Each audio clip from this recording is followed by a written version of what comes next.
আপনারা জানেন গতকাল প্রধানমন্ত্রী বলেছেন যে বিএনপি নাকি 1000 ইফতার পার্টি করেছে।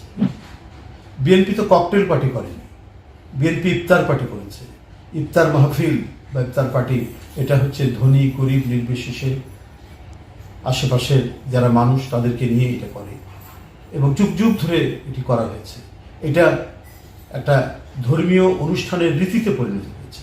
এখানে অনেক মানুষ, অনেক গরিব মানুষ, ভিক্ষুক যারা এই ইফতার পার্টিতে অংশগ্রহণ করে তারা ক্ষুধা নিবৃত্ত করে।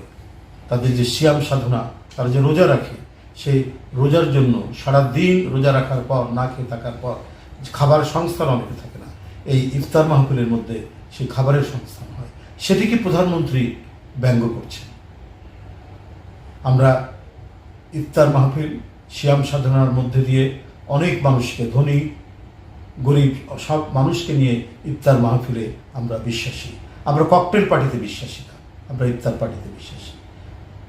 দলের অনেক নেতাকর্মী যারা দীর্ঘদিন কারাগারে ছিলেন, এই সম্প্রতি তারা কারাগারে ছিলেন, কারাগার থেকে অনেকে বেরিয়ে এসছে, যাদের অনেকের ব্যবসা বাণিজ্য কেড়ে নেওয়া হয়েছে, যারা পথের ফকিরে পরিণত হয়েছে, তাদেরকে সাথে নিয়ে দলের বিভিন্ন ইউনিট তারা ইফতার পার্টি করার চেষ্টা করা হয়েছে।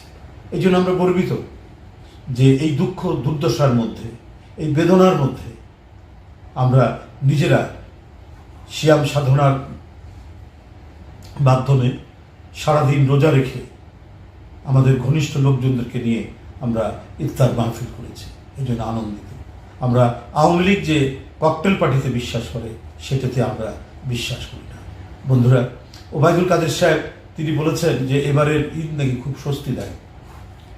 এবারের ঈদ স্বস্তিদায়ক ওবায়দুল কাদের সাহেবের কাছে, এবং ওবায়দুল কাদের সাহেবের যে তার যে দল, ক্ষমতাসীন দল, তাদের কাছে স্বস্তিদায়ক। কারণ তাদের অর্থ, বিত্ত, টাকা এর কোনো অভাব নাই। তারা দেশে বিদেশে অনেক অর্থবিত্তের মালিক হয়েছে। তাদের কাছে এটা স্বস্তিদায়ক, আনন্দদায়ক হতে পারে। তাদের তো খুশির শেষ নেই। জনগণের সঞ্চিত টাকা আজকে বিভিন্ন প্রজেক্টের নামে তাদের লোকরাই লুটপাট করেছে। তাদের লোকরাই এই টাকা দিয়ে কোথাও বেগম পাড়া করেছে, কোথাও সেকেন্ড হোম করেছে, এবং অনেক দামি দামি বাড়ি বানানো হয়েছে অস্ট্রেলিয়া, সিডনিতে, কানাডাতে, ইউরোপে, সিঙ্গাপুরে, প্রত্যেক বিভিন্ন জায়গায়, বিভিন্ন উন্নত দেশে।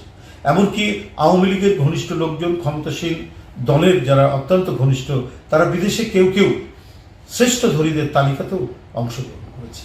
আর এখানে মানুষ ঈদের আনন্দ এবং খুশির জন্য তেমন কিছু উপভোগ করতে পারেনি। দ্রব্যমূল্যের চরম ঊর্ধ্বগতি, সাধারণ মানুষ, বিশেষ করে নিম্ন আয়ের মানুষ, নিম্ন মধ্যম আয়ের মানুষ, শ্রমজীবী মানুষ, তাদের পক্ষে একটু উন্নত মানের খাবার তৈরি করার জন্য যে সঙ্গতি দরকার, সে সঙ্গতি ছিল না। পেঁয়াজ, মরিচ, রসুন, চিনি, পোলায়ের চাল থেকে শুরু করে সব কিছু যেন সাধারণ মানুষের নাগালের বাইরে ছিল। এক অসম্ভব কষ্টের এবং দুঃখের সময় অতিবাহিত করেছে এদেশের সাধারণ মানুষ।